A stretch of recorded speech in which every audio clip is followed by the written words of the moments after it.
Hello, my lovely audience. Welcome to another video. So, welcome to What If Deku had the Quirk death trade. Now, before we begin, I just have a few things I need to say. First of all, if I stop talking randomly or anything like that, or slur my words, sorry, over the last few days I've had a very dry mouth and I don't know why. So, yeah. Also, along with that, just like a quick piece of personal opinion here. What the fuck is wrong with, like, a white person serving sushi? Really? I, I just, I just got introduced to this whole drama where an Australian woman opened a sushi place, so everyone got mad and, like, got the pitchforks and flaming torches and mobbed up on her. What the fuck, people? It's just sushi. It's just food. It's just sushi. What is wrong with a non-Asian serving and making sushi? Like, there's this whole ass video series on YouTube where a guy dresses up in the most offensive things he possibly can, goes to the country he's dressed up as the offensive stereotype as, asks if it's okay if he can wear it, like a random person on the side of the road, and they're fine with it. So, like, really, what is wrong with selling sushi? Or, like, I'm South African, and I'm not getting a pitchfork and flaming torch when some American starts selling Brudewurst. I ain't. Also, little fun fact for you, dreadlocks were not made in Africa. Like, yes, they were made in Africa, but they were also used and made by the Dutch. It's called a Dutch braid, people. If a white person wants to wear dreadlocks or have dreadlocks, don't get the flaming pitchforks. I don't know why I need to say this, but, like, yeah, I just had to rant a little bit because, honestly, people sometimes. Good grief. It's called a Dutch braid. Like, really. Yes, people of darker skin colors in Africa also did it, but still, it's just a hairstyle, people. I don't care.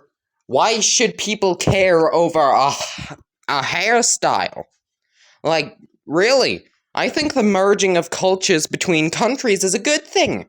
It unites us. Like, it has something that we all can get along with, some common background. It's a good thing when our cultures merge. And, like, countries merge together.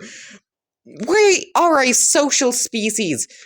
Like, stop putting up all these vendettas with each other and just get along. It's not that hard. Just because someone believes in a slightly different god than you doesn't mean you should get the flaming pitchforks. And just because they're white and selling sushi doesn't mean you need to cancel them on Twitter. Save that shit for, like, the pedo politicians. Okay, now that I have officially spent 3 minutes ranting, let's actually get on with the what if. I'll leave a little, pinned thing in the comments saying, the rant about race, whatever the fuck, stops at, like, 4 minutes. So, yeah. So, let's just get on with the what if. So, growing up, Izuku would be an odd child. He would not really... Well, how do I describe this? For some reason, his hair would be a mix of green and white, and, well, aside from that, he would be normal, except a little strange. Just, like, sometimes people wonder if he even thinks about anything. He just has the habit of spacing out and derping out, as you would say. Just kind of... yeah, just spacing out randomly. Just a pretty common thing with him. Give me a moment. once again, dry mouth, so I had to quickly drink something. But yeah, I know, like, most men, I speak from personal experience here. I don't know if women do it, but I know that most men have the habit of just spacing out randomly. But yeah, like, his was just much more common, as you would say. He just spaces out randomly, and yeah. But growing up, Izuku would have a sister, uh, Shika Midoriya. Yeah, that's her name. Yeah, Shika. Shika. Uh, and, well, yeah, and his best friend Kachan, and someone who he totally doesn't have a crush on, named Rika Hashigumo. Now, to everyone, they totally do not. No one at all ships Rika and Izuku growing up. I'm using quotation marks here, but you can't see it. Because they totally are shipped together. Like it's one of the most popular ships in the school. Because it's obvious the two of them like each other. Like, it is painfully obvious. The two of them are just too dense to realize. They are basically two peas in a pod in that sense. Because it is so obvious a blind person could tell. In fact, a blind person did tell. Oh, just... yeah. A blind person literally did ask if they were dating, which caused them both to break down into a blushing mess. But it is painfully obvious that these two like each other, and the fact that neither one of them acts on it for like a good couple dozen years is just excruciating to watch. Just like, think of it as in your favorite soap operas when the two main characters obviously have feelings for each other, but they don't just kiss already. Yeah. So, eventually, when Izuku is 9, him and Rika would make a move on each other at the exact same time. What do I mean by that? Well, pretty conveniently, the two of them would have their parents buy them a ring. And exact same day, exact same time, they would walk up to each other, pull out the rings, and ask to get married in the future. This is more so less them asking to marry each other now, and more so them promising to marry each other in the future. Because sometimes that happens in stories that I watch, and it's always very wholesome. It is always so fucking wholesome, it's incredible. So, yeah. They would both do that at the exact same time, and do it in unison, and, like, Bakugo would just burst out laughing, like, oh my fucking goodness, I knew this was gonna happen. Fred, Longfinger's kid, his name is Fred in this What If, because why not? Fred owes me $20 now. The two of them would break down into a blushing mess after, but yeah, they would put on the rings, promise each other. Now, the ring that Izuku got Rika, it was a ring with a green gem, Rika's favorite color. A green gem with a flower pattern, because Rika actually wants to be a florist when she grows up. So the ring has a flower pattern on it, just engraved into the ring, and a green gem. Now, Izuku still wants to be a hero, despite his, quirk and its nature. His quirk is called Death Trade. I'll get into the quirks of Izuku and Rika in a moment. Rika bought Izuku a ring with a yellow stone, Izuku's favorite color in this What If. With a, you know what? Yeah. It would actually have... Okay, so something that the both of them would do with the rings, this is like both of the rings, on the inside of it, it has their names. Like, these are custom-made rings. Izuku had to like, beg his mother to Izuku and Rika had traded in their Christmas gifts for that year in exchange for these rings type thing. They had traded those gifts in exchange for these rings. Now, they both have Izuku's first name and Rika's first name inside of the rings engraved into it. Yeah, so that's the thing with the rings. And, well, Izuku's ring also has a little flower around the gem on top. Once again, Rika wants to be a florist. So, yeah. Before we continue with the what if, let's just explain Izuku and Rika's quirks. Rika's quirk is called Cursed Symbiote, which basically just makes her into Rika from Jujutsu Kaisen. Name and everything. Yeah. So, yeah, I took some inspirations from Rika from Jujutsu Kaisen. Not like this Rika. I took inspirations from this Rika from Jujutsu Kaisen. But, yeah.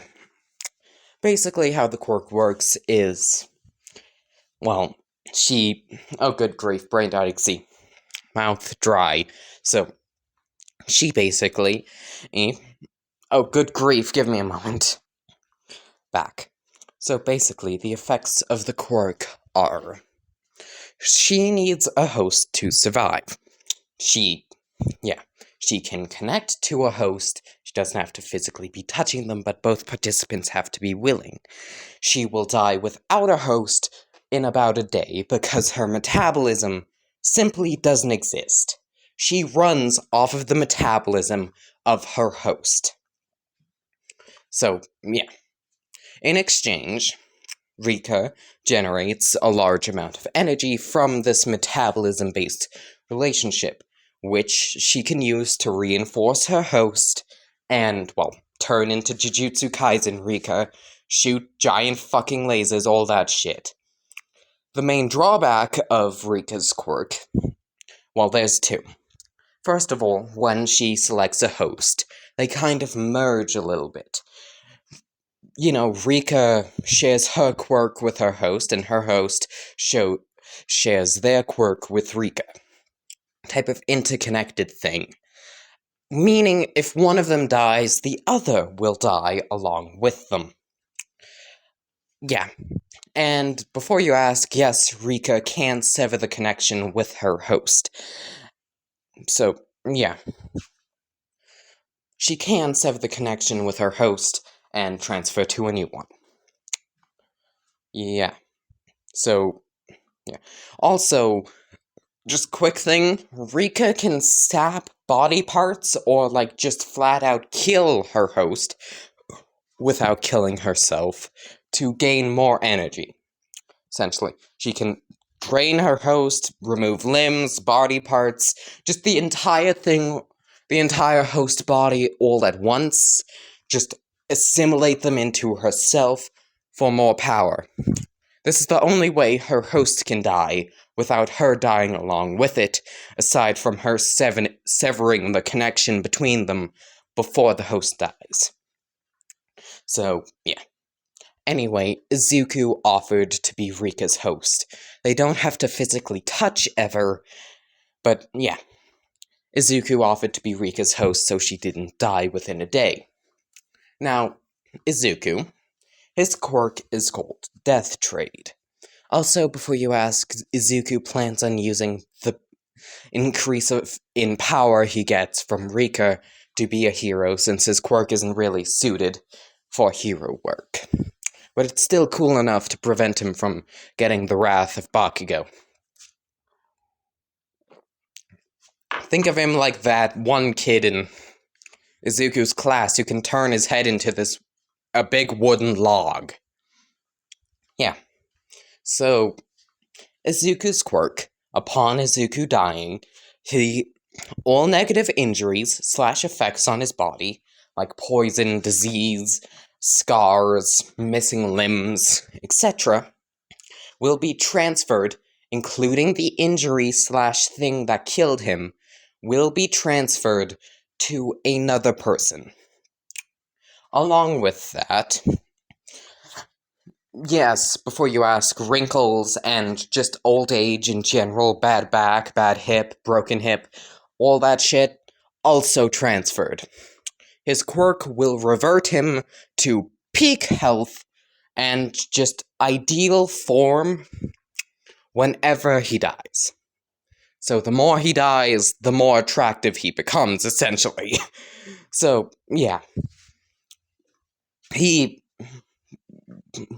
Okay, brain dyslexia stopped. He will... Okay, the main rule... Oh, fuck, brain. Once again, recording with a very dry mouth. So, yeah. But don't worry, if Izuku dies when he's 8, he won't suddenly become like 30. He has to actually reach the age before his body can revert him there. That's kind of how his quirk works.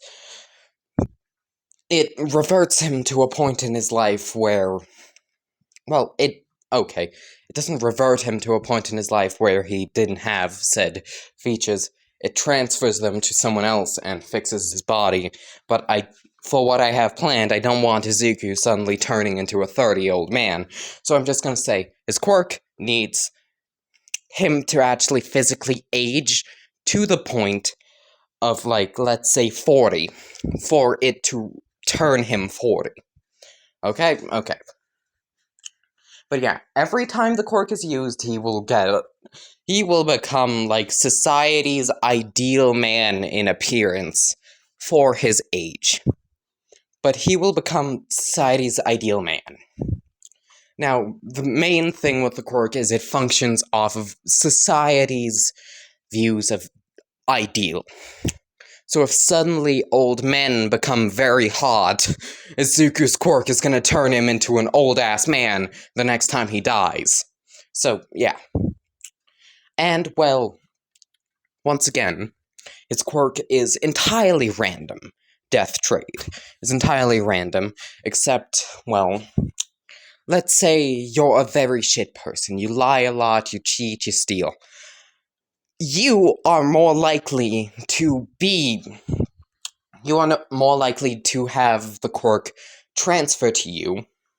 You're more likely to have the quirk kill you, as you would say, like transfer everything to you, than, let's say, a child dying of cancer. It is not guaranteed that you will be killed instead of said child dying of cancer. It's just more likely. The quirk scales off of how close you are and how much of a shit person you are. So, people outside of Japan don't really have to worry unless everyone in Japan suddenly dropped dead. So yeah, if everyone in Japan suddenly died except for Izuku, well, actually including Izuku, then the rest of the world should worry, but only, like, China. And, only people, like, around... It targets based off of closeness, so, yeah. For it to start affecting people in the USA, a lot of people would have to die. Simple as that. Give me a moment.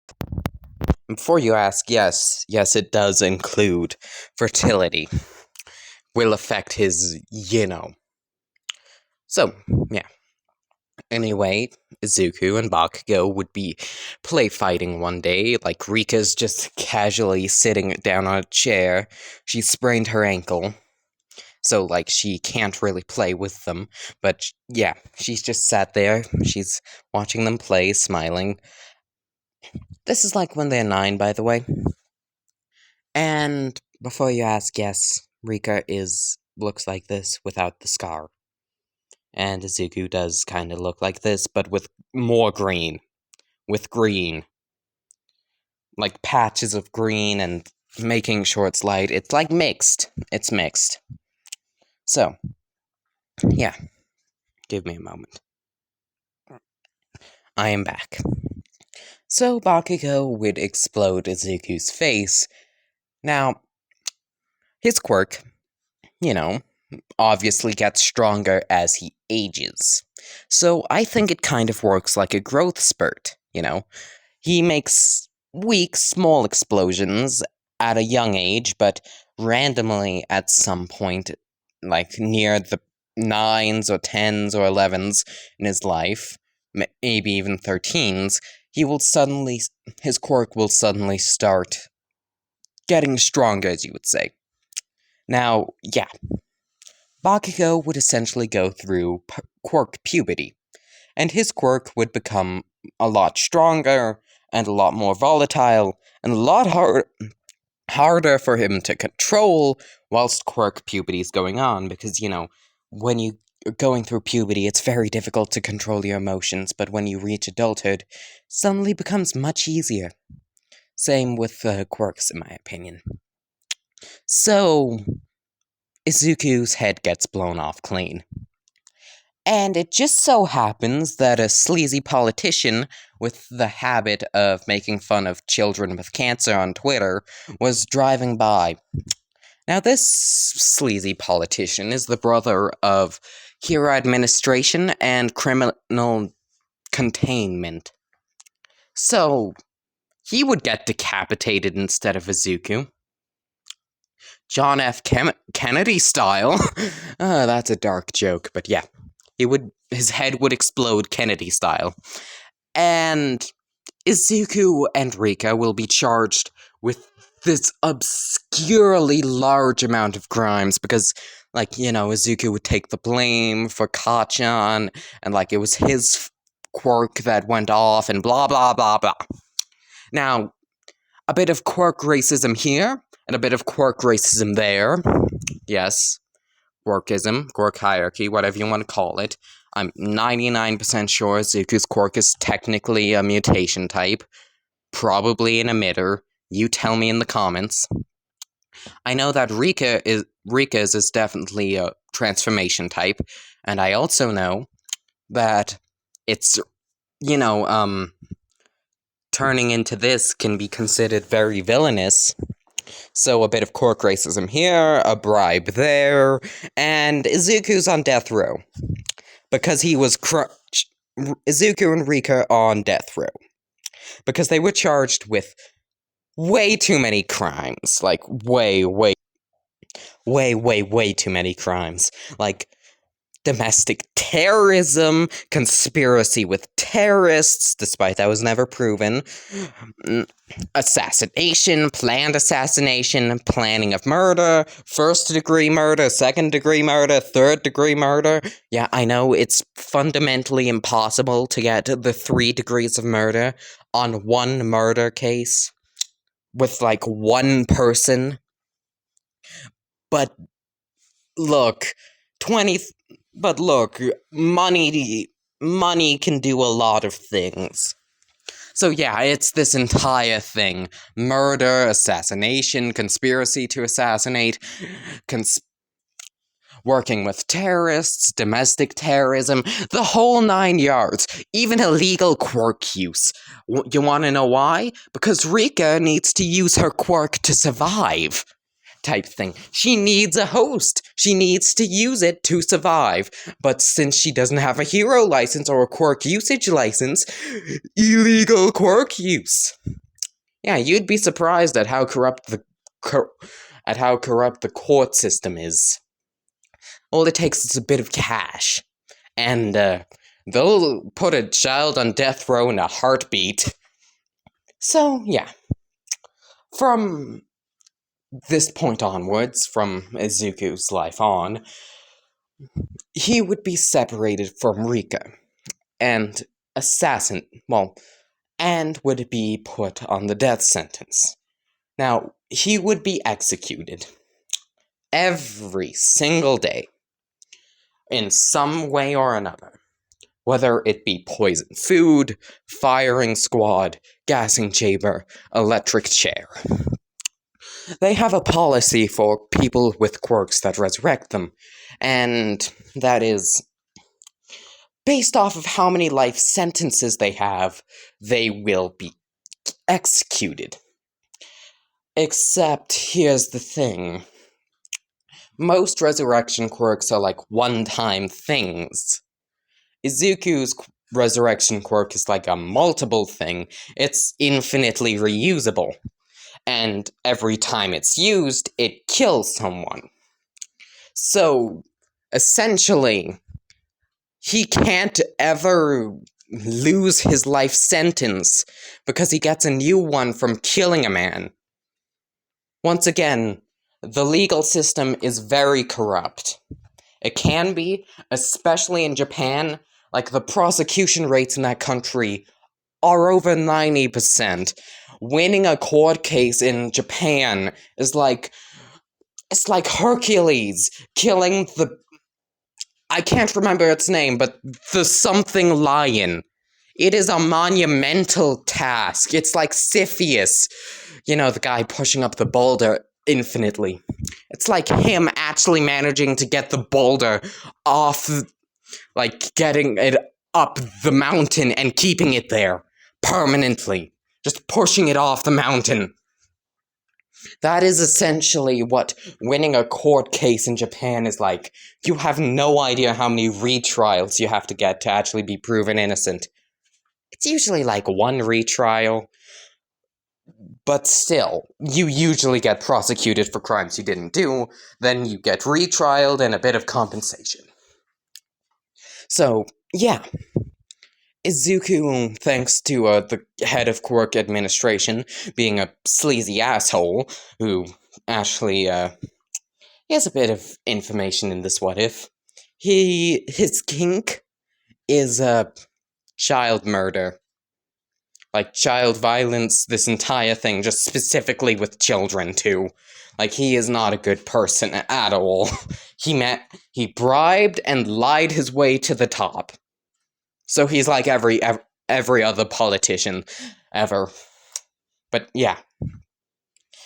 Anyway, Izuku would develop a hatred for this politician and just politicians in general, and the legal system and, well, just about everything. But he would give up after about 2 to 3 years.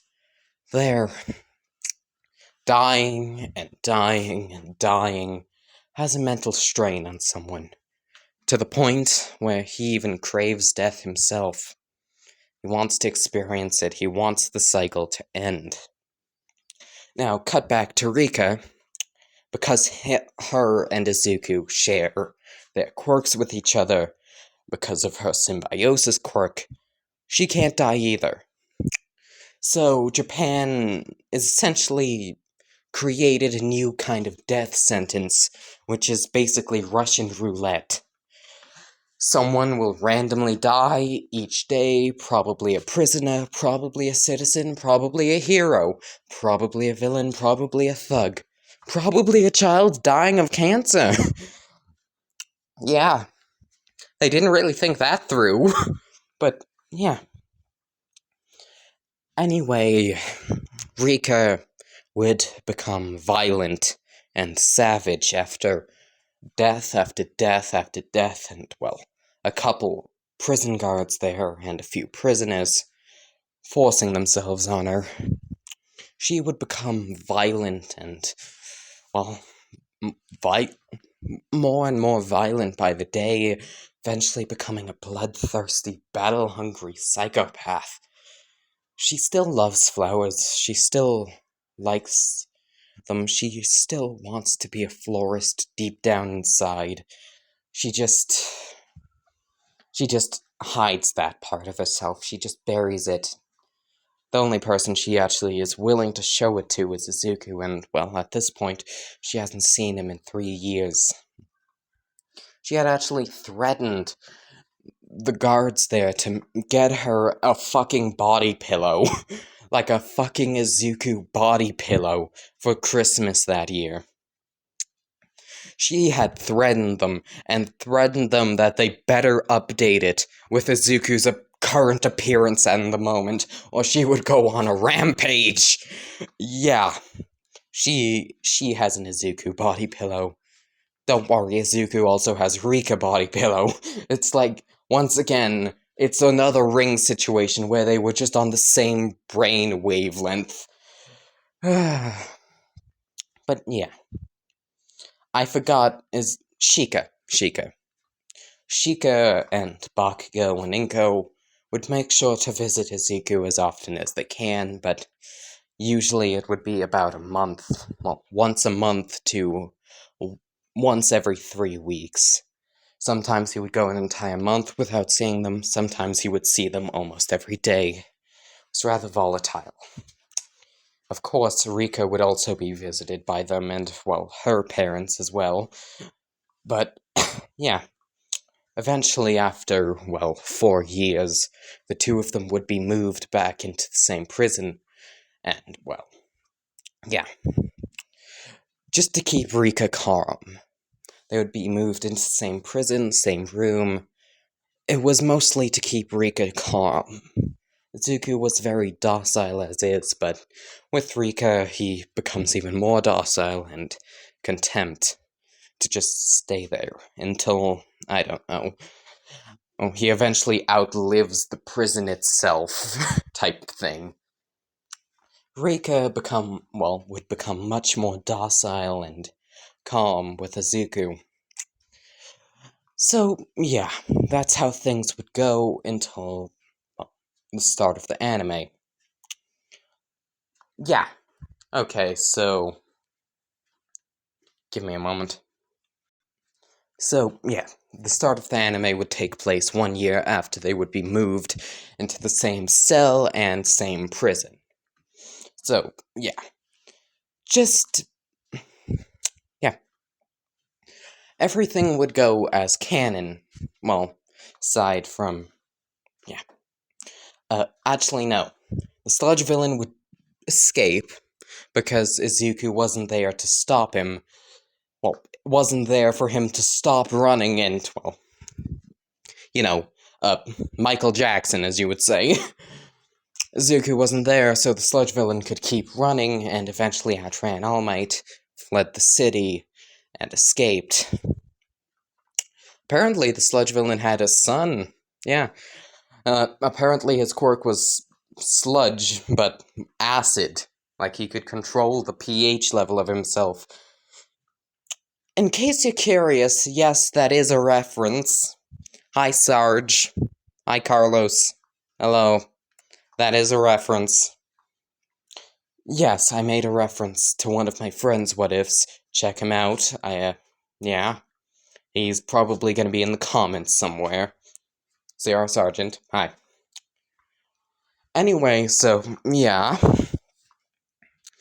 Okay, in case you're curious, this is like my third take with this what-if. Yeah. The whole dry mouth thing has been very infuriating to me. Anyway, so, yeah. The head of Hero Administration and prisoner containment would go to UA wanting to, with his, kink, as you would say, and he has an idea to do it. He would enter Nezu's office with important business in quotation marks and propose him an offer. Hey, Nezu, how are you doing?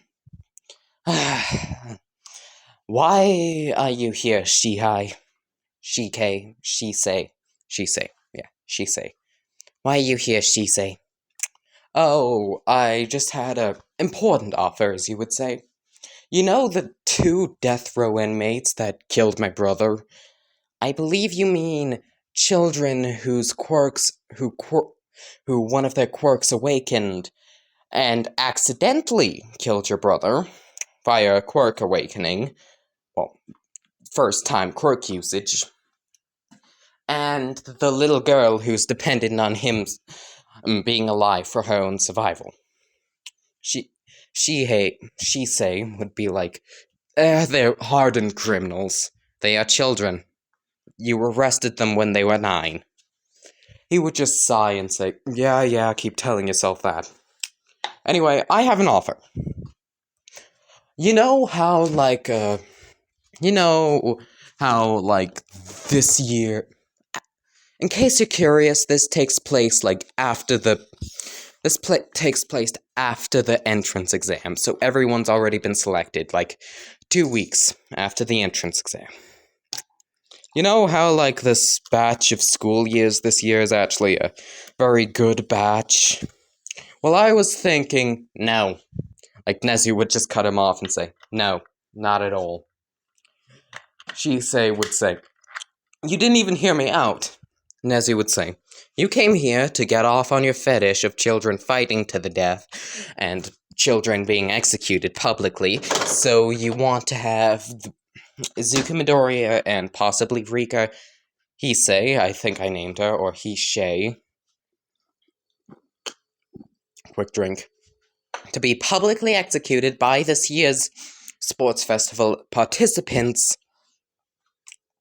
to see if it could kill them, when in reality it's just to get off on your fetish. Shisei would just sigh like, you're too smart. Nezu would just sigh and say, yeah, why were you elected as a politician? He would smile and say, well, my quirk does make me very charismatic and convincing. Yeah, but it doesn't work when you're in person, only on television. Nezu would sigh, thinking about something before saying, you know what? I'll take you up on your offer, under one condition. Oh, anything, Nezu. What is it? You remind me of midnight. If the participants survive, if they are alive at all, like the death rate inmates, if they are alive at all after this, then they will participate, then they will join UA. Shisei would look to the side and say, why didn't you just say if they survived? Nezu would respond with, because I know you have a habit of fucking people over with the phrasing and technicalities. I'm not taking any risks. It is if they are alive at all after the sports festival. Because we both know you can just put some Quirk racing equipment on to Izuku, and they'll both die temporarily until the equipment's removed. Well, they won't die temporarily. They'll just become vulnerable to death until the equipment's removed. And if they die whilst the equipment's on, the moment it's removed, they'll revive. So basically, you could fuck me over with the wording. I don't plan on that happening. Shisei would sigh and say, yeah, fine. And before you do any bullshit, just note that they will get their freedom once they graduate UA. Their proper freedom. They aren't going to be on a governmental leash.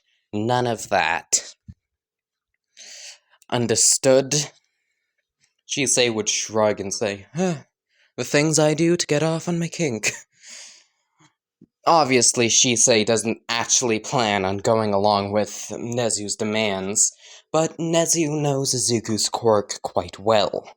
He studied it a lot because it was quite interesting. And he found out something that not even the government knows about. Izuku can choose his next victim. Now, how he does so is he has to physically look at the person and blur his vision. He needs to specifically do that to be able to choose the next target of whoever his quirk, kills, essentially. To choose the next target of his quirk. If, he doesn't do that, it's entirely random. Now, here's a fun fact to people in my audience. There are actually people in the world who can intentionally blur their vision. Like, choose to have it blurred or not. I know because I am one of these people. I thought it was just like a universal thing that we all can do, but apparently there are people in the world who can't. It's like something that isn't that common, apparently. But yeah, I can, intentionally blur my vision. Don't know the use, but I can. So, yeah. Anyway, so, yeah. Give me a moment. Okay, I am back. Just had to drink something really quick. Once again, very dry mouth. Now, everything would go as canon, except with, except with Kendo replacing Izuku. Like, with One for All and everything, she would replace Izuku. But Bakugo was a strong secondary candidate. Because All Might knows about Izuku and Bakugo's relationship with Izuku, best friends, and how essentially Bakugo wants to become #1 hero so he can get Izuku out of that shithole prison. Well, Izuku and Rika, technically, but yeah. That's kind of his now goal. It was for selfish intent at first, but, his best friend was kind of unjustly locked away in prison, so he wants to,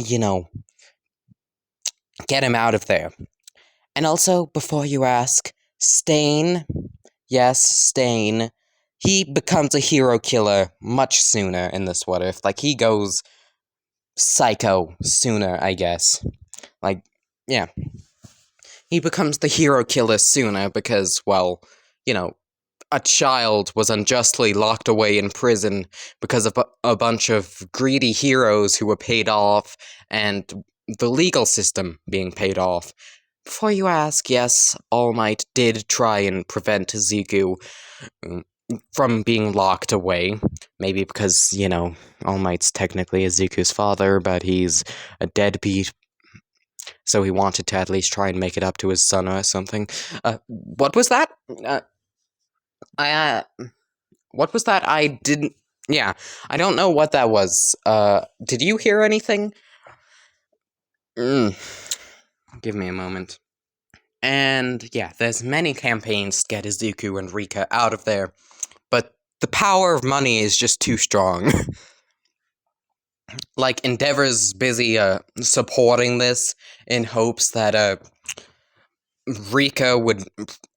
In hopes that either Rika or Izuku would do the deed with one of his children, as you would say, to, get a child with a very, very powerful quirk.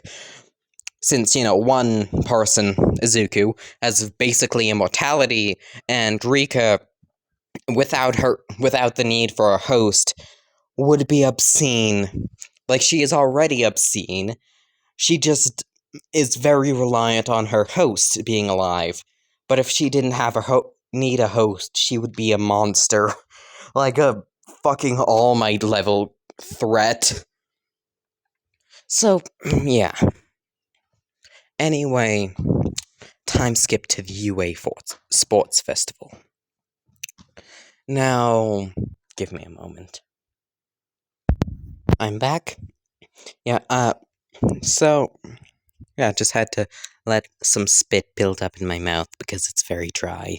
Once again, sorry about that. Don't know what's going on. Also, quick little note, I'm probably gonna do either the Happy What If after this, or the Carrion What If, the Carrion Part 2.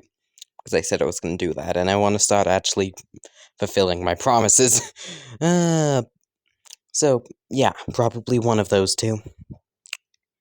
But, like, quick thing, I'm not gonna be going into how everyone kills Izuku, because we would be here for, like, another 40-ish minutes, or 10, and once again, my mouth is very dry, and I'm just recording this to get a video out. I don't know what's wrong, and I might be a bit sick, considering I'm sweating a lot too, but yeah. Anyway, yeah, I won't get into how everyone kills Izuku, just the important parts. Now, Izuku's execution takes place before the tournament, essentially. Before the tournament, the head of Hero Administration used it as an excuse, Shisei, as I called him, used it as an excuse to show off the power and control of the participants in the UA Sports Festival to possible hero agencies. I put that entire sentence in quotation marks. You just can't see it because, yeah, I like quotation marks. Like I was using quotation marks that entire time with my fingers because we all know it's his kink at this point. Now, Bakugo would actually go to Todoroki before the sports festival and say, "Hey, candy cane," as Todoroki would just kind of turn to him and say, "I'm not a candy cane in Pomeranian." Bakugo would respond with, "Normally I would yell at you for calling me that, but I actually have a favor for you to ask from you. The guy who's going to be executed, he's going to be blindfolded. I want you to either use that ice quirk or fire quirk of yours to take off that blindfold. If you don't, I'll have to do it myself, but considering I'm last in the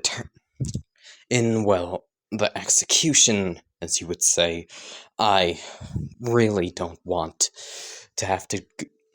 Oh, good grief, brain doxy. I'm last in the execution, so it would become meaningless if I did it." Todoroki would just kind of stare at him and say, "Yeah, and why should I?" Bakugo smirked and would say, "You know the head of Hero Administration?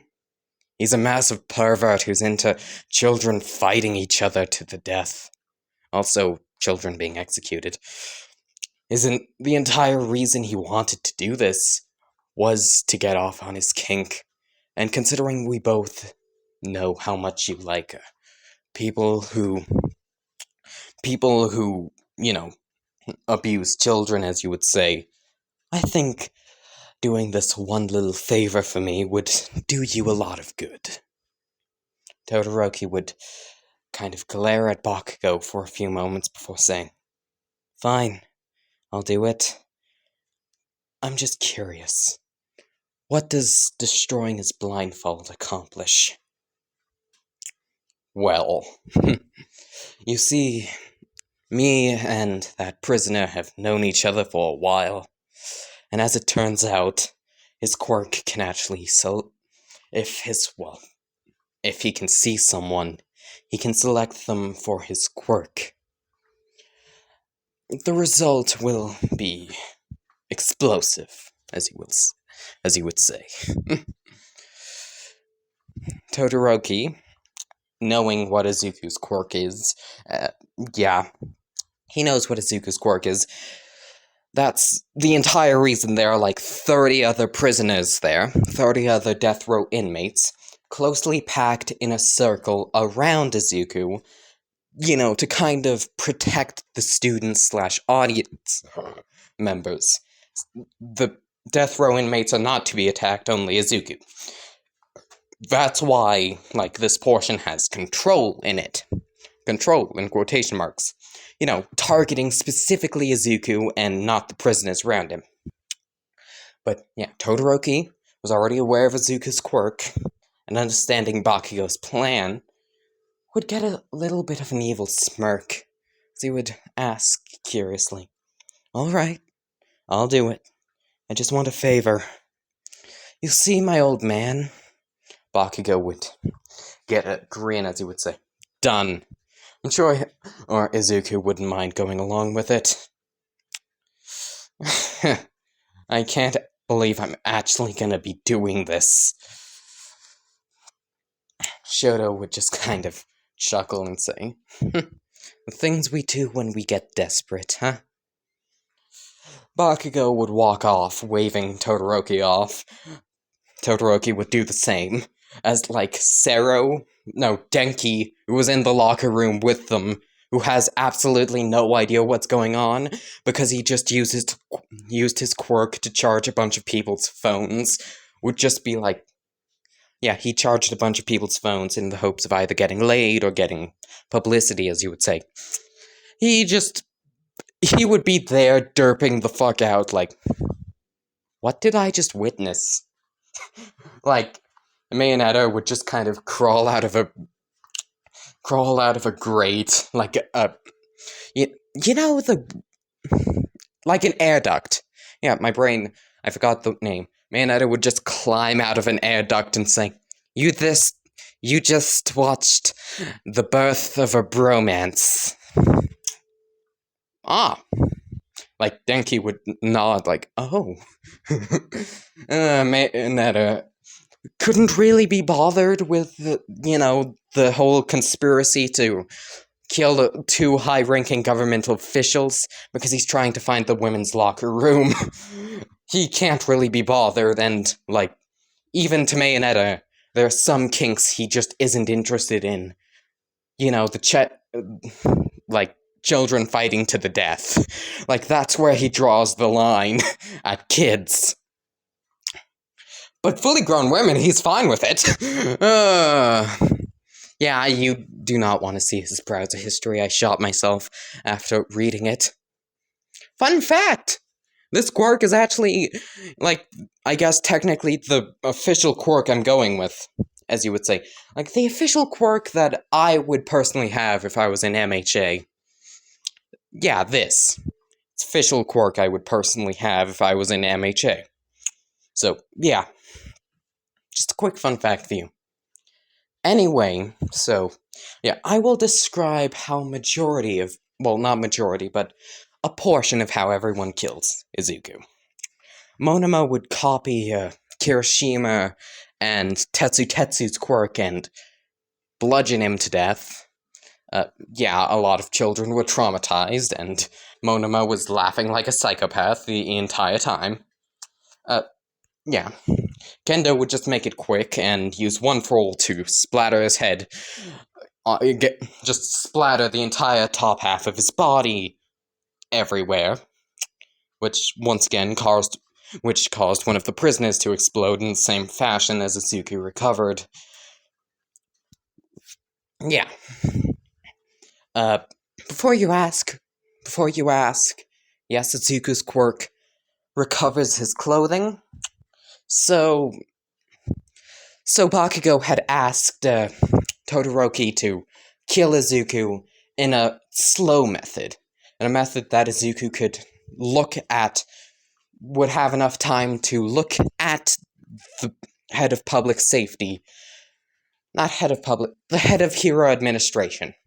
He asked Todoroki to kill him slowly so he could look at the head of Hero Administration. Because Izuku's quirk does fix his clothes along with his body. Okay. Yeah, so Kendo would make it quick using one for all full cowling, by the way. Yeah, I'm just making her significantly smarter than Izuku was. So, yeah, she doesn't destroy her arm. I'm also making All Might a better teacher. Because, honestly, the advice he gave Izuku in canon was just retarded. So, yeah. Kendo would kill Izuku quickly, one for all. Ochako would just kind of, use a rock to bludgeon him to death. Like, rip out his heart gladiator style and scream. Just, yeah. Remember how Ochako was treating the UA Sports Festival more like a gladiatorial thing?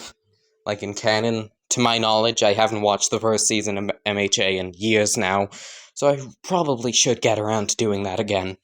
But yeah. She's just treating this like a gladiatorial arena, ripping out his fucking heart and splattering his blood on her face while screaming. Mayonetta would just kind of comment on how that's actually kind of hot before getting quickly karate chopped by Kendo. Momo would just make it quick by pouring cyanide gas into his lungs, then creating a grenade in his mouth and blowing up his head. Todoroki would kill him slowly, using his ice to impale him through non-vital organs. Well, organs that aren't necessary to his immediate survival, like his lungs and stomach and liver, etc. He would also make sure to shoot an ice shot to, hit him in the head, specifically the nose, so that the blindfold comes off and he can quickly glance at the head of, Hero Administration before drilling the ice through his head, killing him. Now, Izuku's quirk, how it would deal with this, is it would snap the ice apart, just snap it off, and push the ice out of him, then regenerate. Well, then the wounds would transfer, well, not regenerate, the wounds would transfer over to head of hero administration, killing him. He was like sat next to Nezu the entire time. Nezu would look at this, look at Todoroki, he would just kind of have a sly grin on his face, Todoroki would, as Nezu would just kind of give him a thumbs up, just give him a thumbs up and whisper to Aizawa, saying, "Give Bakugo Katsuki and Shoto Todoroki a quick couple 1,000 yen." The agreed upon amount? Nezu would nod, before saying, "Oh no! I can't be bothered to remember his name. How could he die like this? Totally accidentally and definitely this wasn't a planned assassination. Oh no! Oh no, we'll have to find someone arguably better than him to replace him. I totally didn't already put the paperwork for Aizawa to take over from his position." Aizawa would just kind of walk away with a briefcase saying, "No." Nezu would shrug and say, well, slump over before saying,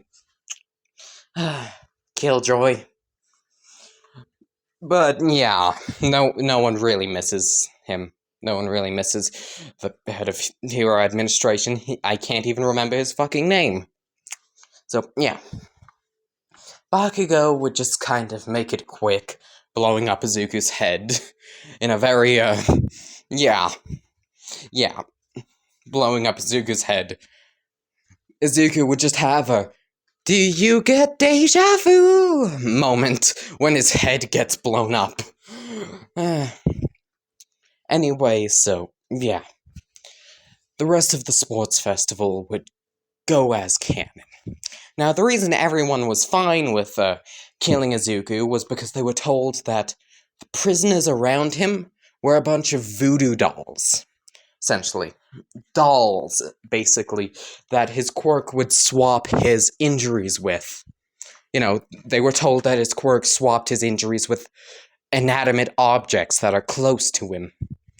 Only Todoroki and Bakugo really knew about Izuku's quirk. Todoroki because he heard his father talking about Izuku's quirk, and Bakugo because, you know, he's Izuku's best friend. So, yeah.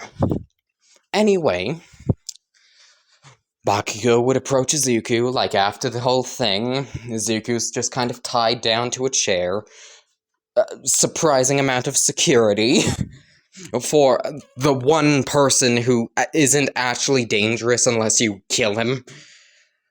Especially since Rika was just allowed to roam free, like no chains, no shackles, because everyone knew that she would just be clinging to Izuku the entire time. So, yeah. They just kept Izuku in one spot, knowing that Rika would not dare step 5 feet away from him.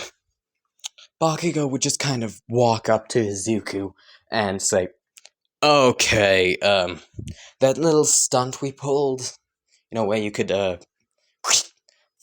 head of hero administration, yeah, the guy who helped me with that, his name's Shoto Todoroki, he needs a bit of payment," as he would say. He would say, Bakugo would say, Izuku would say, "What does he want? He knows that I don't have money, right? If I have to sell myself again, I guess I'll do it." Rika would just kind of look at Izuku and say, "You did what?" Izuku would glare at her and say, "Why do you think none of the prison guards at our current prison don't touch you?" Rika's eye would just kind of twitch as she plans a fucking federal crime. She plans to burn that entire fucking prison to the ground. As, like, yeah, Bakugo would say, "No, it's nothing like that. He wants you to kill his dad." What? He wants you to use your quirk to select his dad and then die to get rid of him. Izuku would just kind of look around like, really? Oh, okay, who's his dad? Endeavor. Oh. You know what, this won't be the first time I've killed a high-ranking politician, so why not? Like a high-ranking governmental official. Oh, so why the fuck not? Anyway, you know, Endeavor would be Endeavor, like, just being angry in the background, yelling at Shoto to use his fucking fire quirk. Anyway, so, yeah. Give me a moment, I need to drink something. Anyway, so, yeah. The last round of the sports festival, Todoroki versus Bakugo. Except it's not Todoroki versus Bakugo, it's Bakugo and Todoroki versus Izuku and Rika. Yes, this is the big surprise of the UA Sports Festival. The crowd would go wild as President Mike would reveal this, going, "Today we have a special event for this UA Sports Festival. We have the unkillable man, the monster that never dies, Izuku and Rika, versus the two UA powerhouses, the icy inferno, Shoto Todoroki, versus the booming explosion, Bakugo Katsuki. Who will come out on top in this four-way rumble?" As Izuku would step onto the plate, Rika next to him, he would just kind of glare at Endeavor, his eyes turning blue and gaining a blue radial. That's how you know his quirk has selected someone. As Izuku would just look at Rika, she would nod. As, like, Todoroki would step up to the plate with Bakugo, they would glare at each other as Izuku would say, "You know, Rika, I don't like you." What? Like, Rika would just look confused, Bakugo would be confused, Todoroki's confused about what Izuku's on about, as Izuku would continue. "But what I really do is I really, really, really, really love you."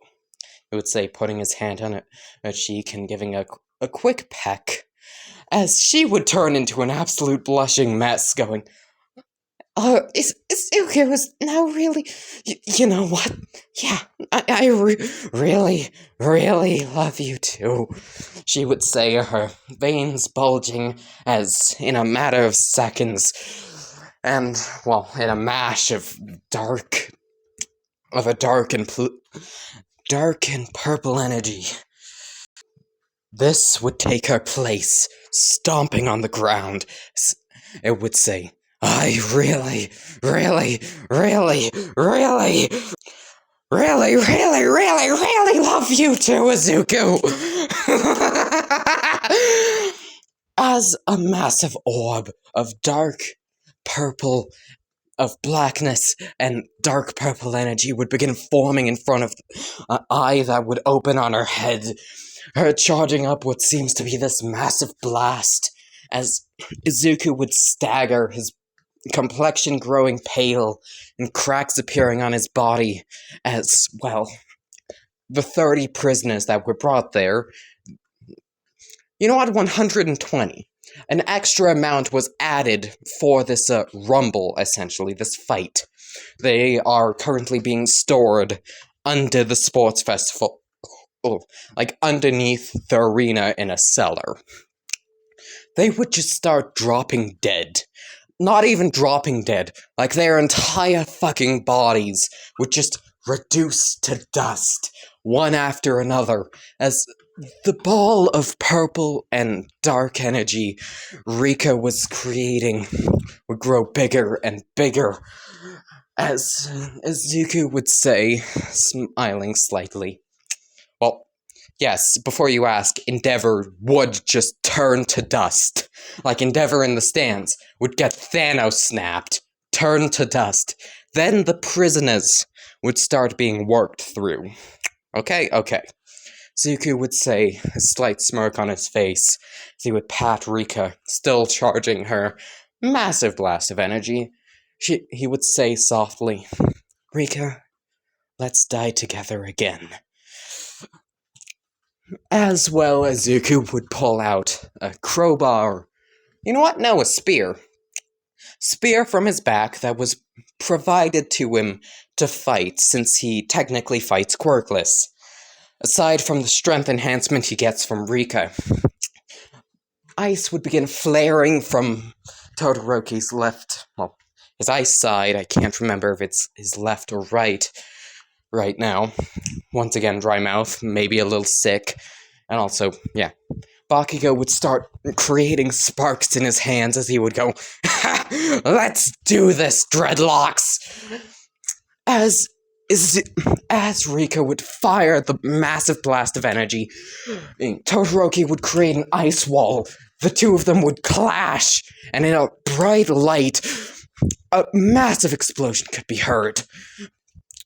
As everyone would look away from the brightness of the light, shattering of the ice could be heard, as, well, from the smoke, Izuku would burst from it.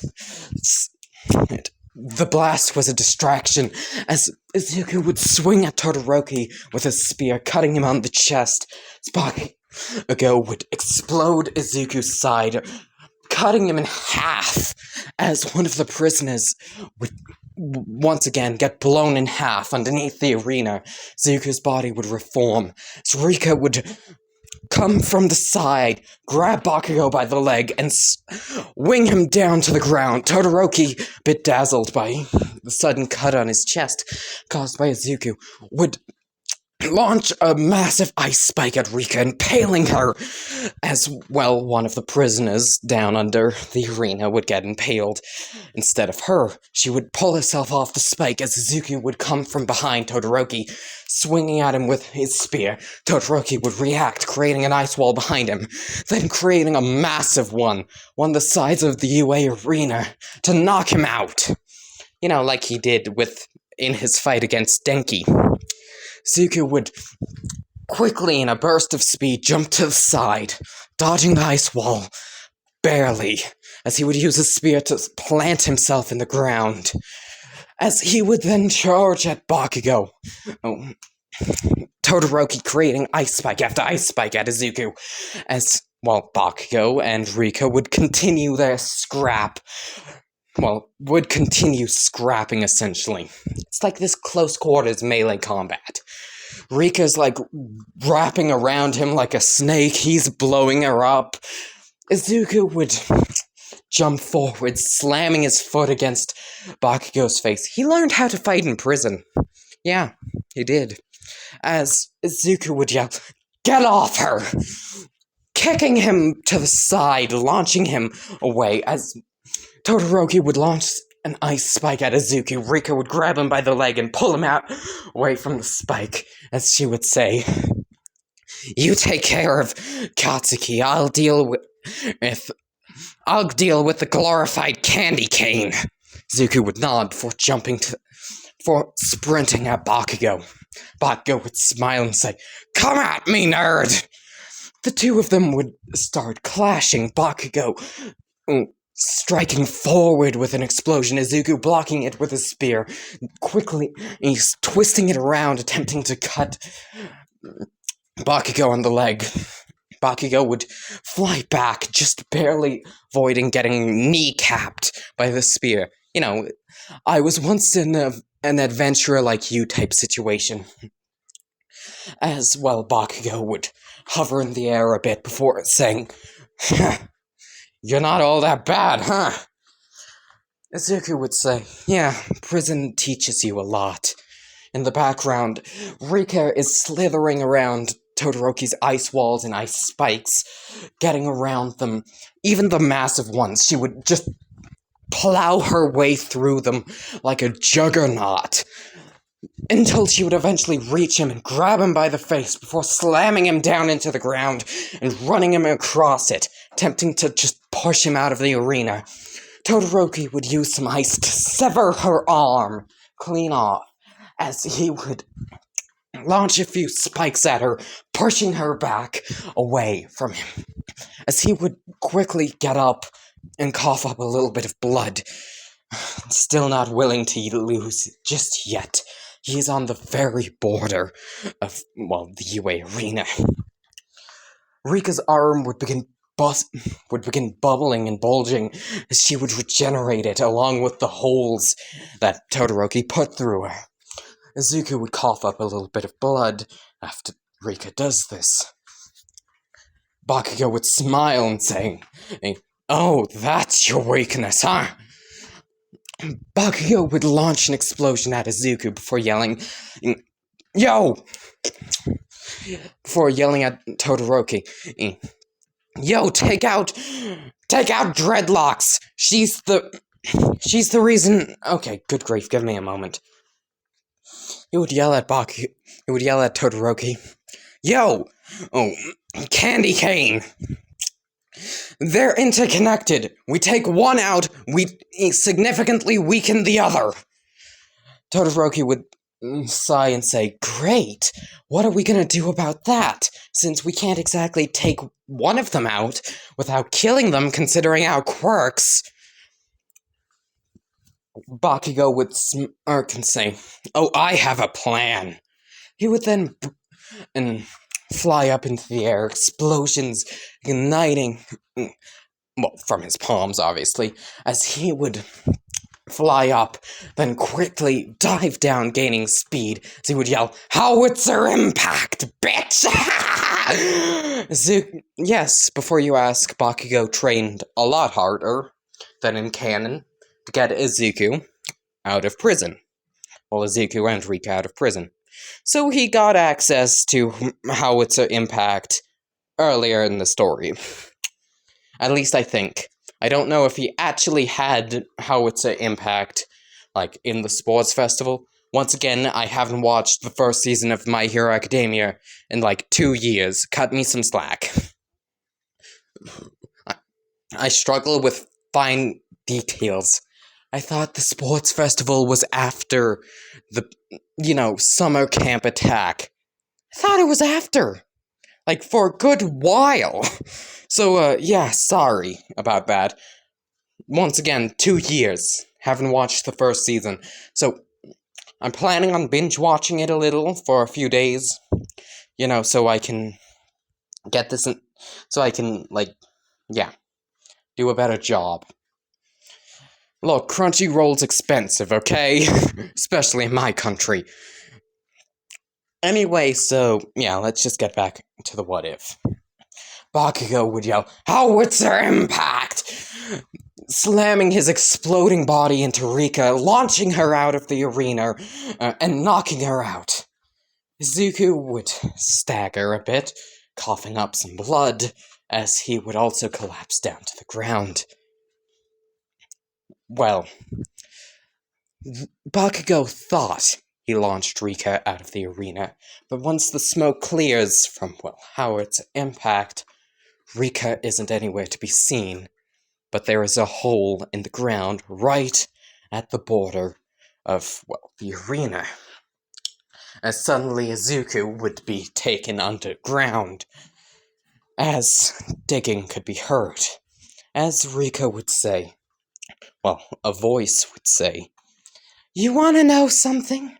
A neat trick that we learned, we could do back in prison?" Rika would burst from the ground across from Bakugo and Todoroki, holding Izuku. She's right on the border of, the arena, stood there, stood in, you get what I mean. She would, her eye would open wide, fully open, as she would say, As it turns out, give me a moment. As it turns out, I get more energy from consuming my host individually and slowly instead of all at once. This entire fight, I've been eating away at Izuku's non-important organs, the parts not necessary for the fight. He dropped he dropped unconscious because of that. Now, Izuku's skin would grow pale and crack. Well, and it would crack, for he would open his eyes as the cracks would disappear. Another prisoner reduced to dust. And, well, in the cellar, essentially, under UA. As what I can only describe as a spirit bomb would begin forming in front of her. As she would say, "Hey, I've been charging this baby all fight, while gathering the energy for it. Now I'm gonna unleash it all at once. It'll kill the both of us, but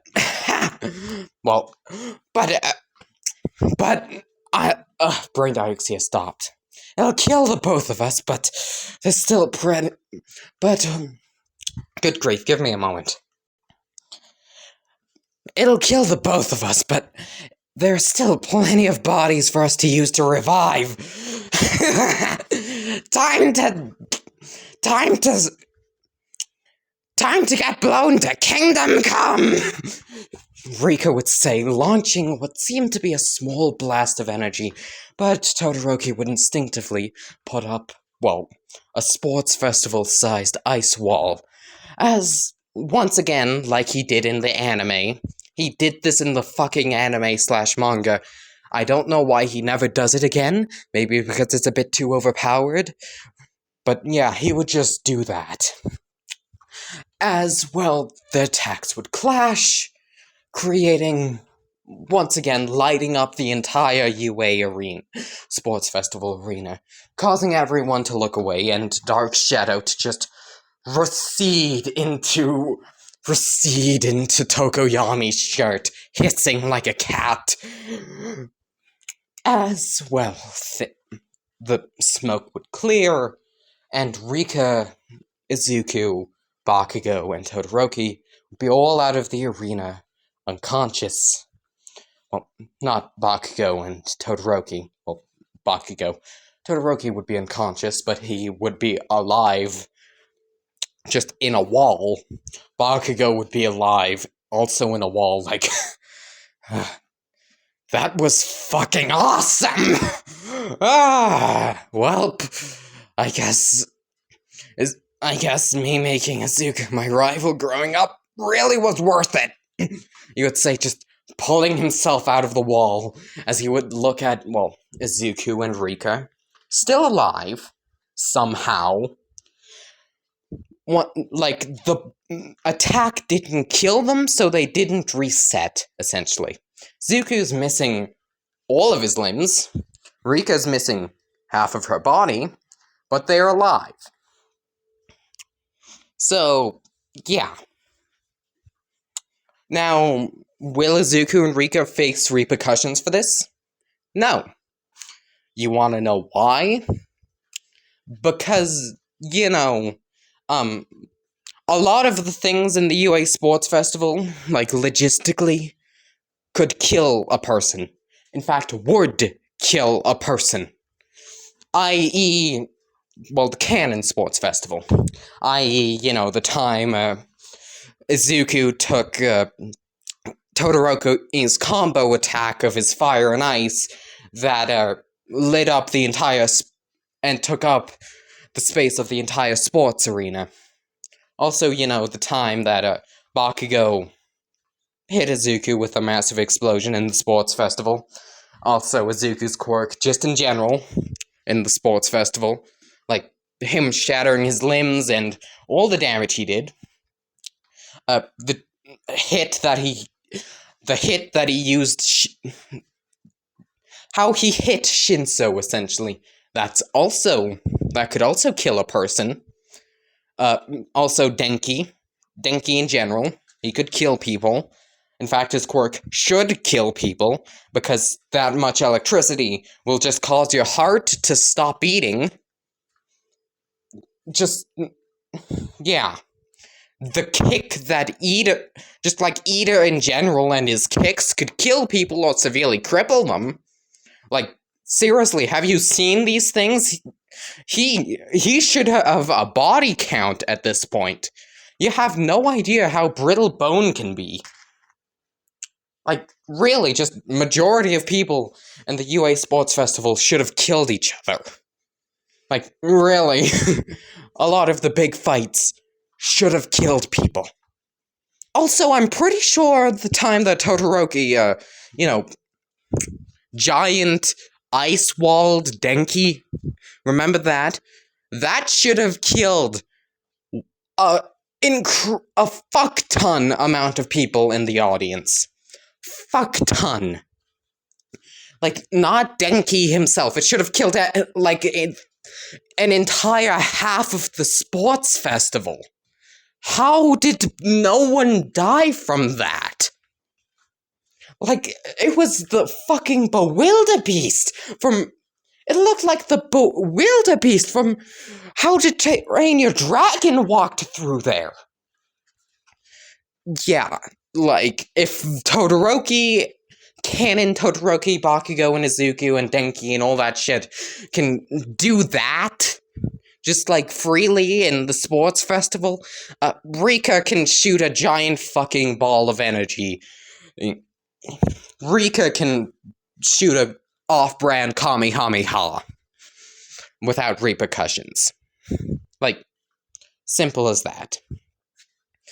Anyway, I'm probably gonna do a part 2 to this because I still have more ideas, mostly revolving around Izuku's sister, also revolving around Izuku's sister needing to deal with the amount of fangirls that Izuku is gonna get, because, once again, Izuku's quirk makes him fucking hot.